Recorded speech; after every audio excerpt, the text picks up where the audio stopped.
In this video, I'm going to press around the top of my Chromebook case.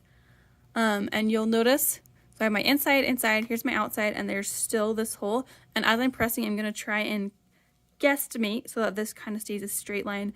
And I'll tuck in the raw edges and press them just like I do everything else. So we'll kind of see what that looks like as we get there. For this step, it's kind of helpful to have a tailor's ham. So I'm going to slide my tailor's ham in here. And I'm going to find the edge of my seam here. So if I zoom in a little bit, hopefully you can see this. I'm just going to use my fingers to kind of roll back and forth till I get that seam right on the edge. And if I want, I can even tuck my lining in or my inside in a little bit, like so. And so I'm just going to tuck that in and I will spray it and press it. You can kind of see my seams right on the edge.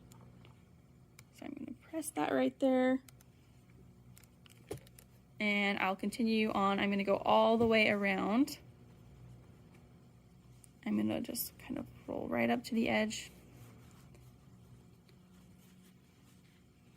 Like that. And I'm going to press it really nice. As I'm pressing, I am preparing this for top stitching. Top stitching is a layer of stitching that is on the top of something so it's visible. So I'm going to pin because I will be sewing this pretty soon. And that will kind of help everything stay in place. So I'm going to pin where I've pressed. And I will continue on all the way around. So here I'm just going to kind of roll to find the edge of my seam again. And when I have that seam right on the edge, I'm going to press. I don't want to press over the head of the pin because pin heads will melt. They are plastic. So I'm going to avoid melting my pin heads.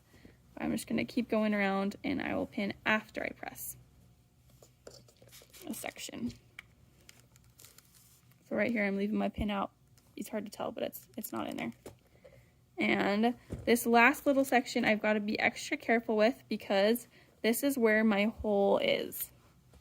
So I'm going to tuck my raw edges in. Remember our seam allowance was a 1/2 inch, so they should be tucked in about a 1/2 inch, and you can measure that with your seam gauge if you would like. I'm going to tuck them in so that they look nice and straight and they line up together really good. You can see that they're lined up together.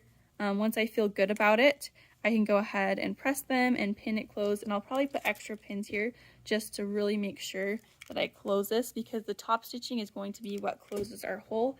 And if we don't pin it really well or we don't sew really well, it's going to look a little wonky. So I'm going to pin here just a little bit extra. Like that. So I have some pins in, and then I think this last little section is the only part I have not pressed yet.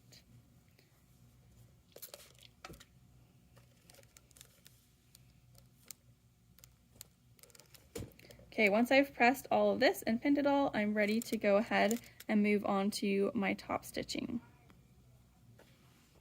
So you can see my bag is still open, it's pinned all the way around, my hole is pinned closed, and I'm ready to move on.